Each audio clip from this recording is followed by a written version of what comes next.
سبحان اللہ پڑھے، 33 مرتبہ الحمدللہ پڑھے، 33 مرتبہ تکبیر پڑھے، اللہ اکبر پڑھے، اور اگر 100ویں مرتبہ آخری تعداد سبحان اللہ والحمدللہ واللہ اکبر عدد خلقی کہہ دیا اس نے، تو اس نے ایک ہی مرتبہ تسبیح بیان کیا. لیکن اللہ رب العالمین کا فضل اور انعام ہے کہ وہ اس کو ایسا ذکر اس نے سکھایا کہ جو اللہ رب العالمین کی ذات کے شایع نشان ہے. امام ابن القیم رحمہ اللہ کہتے ہیں کہ اس ذکر کو ذکر مضاعف کہا جاتا ہے، ذکر مضاعف کہا جاتا ہے، اور یہ اس کے اندر اللہ رب العالمین کی ثنا ذکر مفرد کے مقابلے میں زیادہ ہے.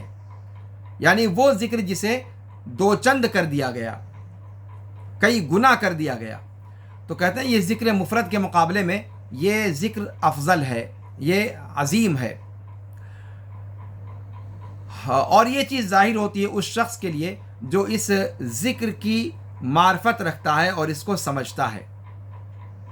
اس لیے کہ جب بندہ تسبیح کرنے والا پڑھتا ہے سبحان اللہ و بحمدی عدد خلقی، تو یہ اس کے اندر انشاء بھی ہے اور اخبار بھی ہے. اس کے اندر انشاء بھی ہے اور اخبار بھی ہے، یعنی بندہ خبر بھی دے رہا ہے اور بندہ تسبیح پڑھ بھی رہا ہے. خبر اس طریقے سے دے رہا ہے کہ وہ یہ بتلانا چاہتا ہے کہ اللہ رب العالمین کی تسبیح میرے بیان کرنے سے پوری ہونے والی نہیں ہے. اللہ رب العالمین کی تسبیح تو ساری مخلوقات کے تعداد کے برابر ہے، یہ خبر دے رہا ہے بندہ. اور اس خبر سے وہ یہ چیز بھی بتلا رہا ہے کہ اللہ رب العالمین اتنی ساری تسبیحات کا مستحق ہے، یعنی اس کی جو مخلوقات کی تعداد ہے اس تعداد کے برابر اللہ رب العالمین کی تسبیح بیان کیا جائے. اللہ رب العالمین اس بات کا مستحق ہے. جو مخلوقات وجود پذیر ہو کر ختم ہو چکی، یا جو وجود پذیر ہیں، یا جو وجود پذیر ہونے والی ہے قیامت تک، تو یہ اللہ رب العالمین کے لیے گویا ہر طرح کے عیب اور نقائص سے بری ہونے کا اعلان ہے، اور اس کی عظمت بیان کرنا ہے اور اس کی تعریف کرنا ہے اس زبردست تعداد کے ذریعے سے جس کو شمار کرنے والے شمار نہیں کر سکتے اور تعداد بیان کرنے والے تعداد بیان نہیں کر سکتے. تو یہ خبر ہوئی. اور بندے کی طرف سے انشاء بھی اس کے اندر ہے کہ جس ذات کی شان یہ ہے، جس ذات کی تسبیح کی مقدار اور عدد یہ ہے، میں اس کی تسبیح بیان کرتا ہوں.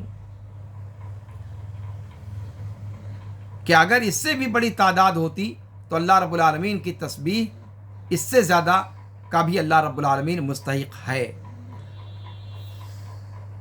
اور جب بندہ کہتا ہے وَرِضَا نَفْسِي یا سبحان اللہ رضا نفسی، تو یہ اللہ رب العالمین گویا یہ بھی اللہ رب العالمین کی طرف بندے نے لوٹا دیا کہ اللہ رب العالمین کی عظمت و جلال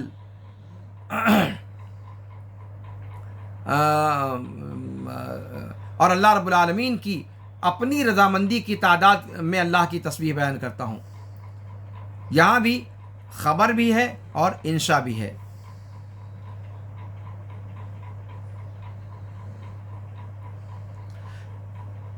اور اسی طریقے سے جب بندہ کہتا ہے سبحان اللہ زینت عرشی، تو اس کے اندر بندہ سب سے پہلے تو عرش کا اس بات کرتا ہے. آپ جانتے ہیں کہ مسلمانوں کی بہت بڑی تعداد ایسی ہے جو عرش کو نہیں مانتی، عرش کے تعلق سے استواء العرش کی تعویل کرتی ہے. تو یہ عرش جو ہے یہ علی الاطلاق مخلوقات میں سب سے زیادہ بوجھل اور سب سے زیادہ وزنی چیز ہے. اگر اس سے وزنی کوئی چیز اور ہوتی تو اس کا ذکر یہاں پر کیا جاتا، خاص طور پر جب مخلوقات میں سے ہی کسی کو ذکر کیا گیا ہے، لیکن یہاں عرش کو ذکر کیا گیا. اور یہ اس بات کی دلیل ہے کہ عرش اللہ کی مخلوقات میں سب سے زیادہ ثقیل اور وزنی چیز ہے.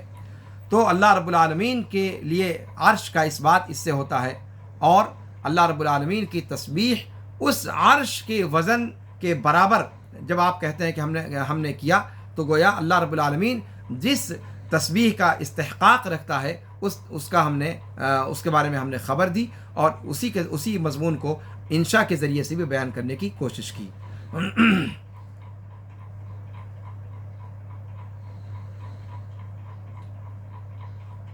اس کے اندر ان تینوں کلمات کے اندر آپ دیکھیں کہ جو دو چند کیا گیا ہے اللہ رب العالمین کی تسبیح کو، اس میں کس اعتبار سے کیا گیا ہے؟ جب ہم نے کہا کہ سبحان اللہ عدد خلقی، عدد خلقی جب کہا تو اس کے اندر گویا ہم نے تعداد اور کمیت کے اعتبار سے، شمار کے اعتبار سے، تعداد اور شمار کے اعتبار سے ہم نے اللہ رب العالمین کی تسبیح کو بیان کیا۔ اور دوسری جو بات کہی گئی ہے وہ صفت اور کیفیت کے لیے، صفت اور کیفیت کے لیے، یعنی ورضا نفسی، اس کے بعد کہا وزینت عرشی، یہ اس کی عظمت اور اس کے وزن کو اور اس کی مقدار کے بڑے ہونے کو، مقدار کے بڑے ہونے کو، مقدار کے زیادہ ہونے کو نہیں، مقدار کے بڑے ہونے کو، اور اس کے بوجھل ہونے کو اور اس کے عظیم ہونے کو بیان کر رہا ہے آخری جملہ وزینت عرشی۔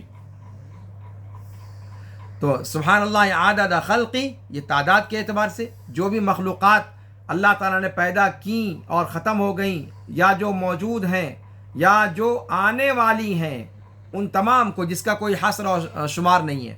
تو جب عدد خلقی کہا تو یہ تعداد کے اعتبار سے، کمیت کے اعتبار سے اللہ رب العالمین کی تسبیح، وزینت سبحان اللہ بحمدہ عدد خلقی ورضا نفسی، یہ صفت اور کیفیت کے اعتبار سے گویا اللہ رب العالمین کی تسبیح کی کثرت کو بیان کرنا مقصد ہے۔ اور وزینت عرشی کے اندر یہ اس کے عظمت کو، اس کے بوجھل ہونے کو اور اس کے بڑے ہونے کو بیان کیا گیا ہے۔ اور آخر میں جو کہا کہ ومداد کلماتی، یہ مداد کلماتی یہ شروع کی تینوں تسبیحوں کو اپنے اندر شامل رکھے ہوئے ہے، اس لیے کہ اللہ رب العالمین کے کلمات کی سیاہی اس کا کوئی اندازہ، اس کی قدر کا کوئی اس کی انتہا نہیں، اس کی کوئی صفت نہیں، اس کا کوئی تعداد نہیں۔ اللہ تعالیٰ کہتا ہے قل لو كان البحر مدادا لكلمات ربی لنفد البحر قبل ان تنفد كلمات ربی ولو جئنا بمثله مددا، کہ آپ اے نبی صلی اللہ علیہ وسلم آپ فرما دیجئے کہ اگر سمندر بھی میرے رب کے کلمات کے لیے سیاہی بن جائیں تو سمندر ختم ہو جائے اس سے پہلے کہ اللہ کے کلمات ختم ہوں، میرے رب کے کلمات ختم ہوں، گرچہ ہم انہی کے ہم مثل پھر اور سیاہی لے آئیں تب بھی اللہ کے کلمات مکمل نہیں ہو سکتے۔ تو وہ مداد کلمات ہی جو آخر میں کہا، یہ جو تضعیف عدد اور کمیت کے اعتبار سے ہے، جو تضعیف صفت اور کیفیت کے اعتبار سے ہے، جو تضعیف عظم اور ثقل اور کبر کے اعتبار سے ہے، ان تمام تضعیفات کو شامل ہے مداد کلماتی۔ یعنی اس کا مطلب یہ ہوا کہ اور دوسری جگہ اللہ نے فرمایا کہ وَلَوْ أَنَّ مَا فِي الْأَرْضِ مِنْ شَجَرَةٍ أَقْلَامٌ وَالْبَحْرُ يَمُدُّهُ مِنْ بَعْدِهِ سَبْعَةُ أَبْحُرٍ مَا نَفِدَتْ كَلِمَاتُ اللَّهِ، کہ اگر یہ زمین کے اندر سارے جو درخت ہیں وہ قلم بنا دیے جائیں اور سمندر جو ہے وہ سیاہی بنا دیے جائیں اور 7 سمندروں کی سیاہی بنا دی جائے تب بھی تیرے رب کے کلمات ختم نہیں ہوں گے۔ اللہ رب العالمین غالب حکمت والا ہے۔ تو اس سے مطلب یہ ہوا کہ یہ ساری چیزیں ختم ہو جائیں پھر بھی اللہ رب العالمین کی تسبیح اور تحمید جو ہے اللہ کے کلمات وہ ختم نہیں ہوں گے۔ تو جب اللہ کے کلمات کی سیاہی کے برابر جب آپ کہتے ہیں تو گویا وہ جو تعداد کے اعتبار سے دو چند کیا گیا ہے اس کو بھی شامل ہے، صفت اور کیفیت کے اعتبار سے دو چند کیا گیا اس کو شامل ہے، اور جو وزنی اور بوجھل ہونے کی عظمت کے اعتبار سے جو تعداد کو دو چند کیا وہ اس کی دو چند ہونے کو بیان کیا گیا، ان تینوں کو مداد کلمات ہی شامل ہے۔ آخر میں اللہ رب العالمین سے دعا ہے کہ اللہ رب العالمین ان اذکار کی ہمیں پابندی کرنے کی توفیق عطا فرمائے۔ آج ذرا تاخیر ہو گئی، اس کے لیے معذرت۔ اسی پر اپنی گفتگو ختم کرتا ہوں، پھر انشاءاللہ اگلے درس میں نئے درس کے ساتھ، نئے ذکر کے ساتھ آپ کی خدمت میں حاضر ہوں گا۔ تب تک کے لیے دیجیے اجازت۔ ہذا وصلی اللہ وسلم علی نبینا محمد وعلی آلہ وصحبہ اجمعین۔ سبحانک اللہم وبحمدک، اشہد ان لا الہ الا انت، استغفرک واتوب الیک۔ والسلام علیکم ورحمۃ اللہ تعالی وبرکاتہ۔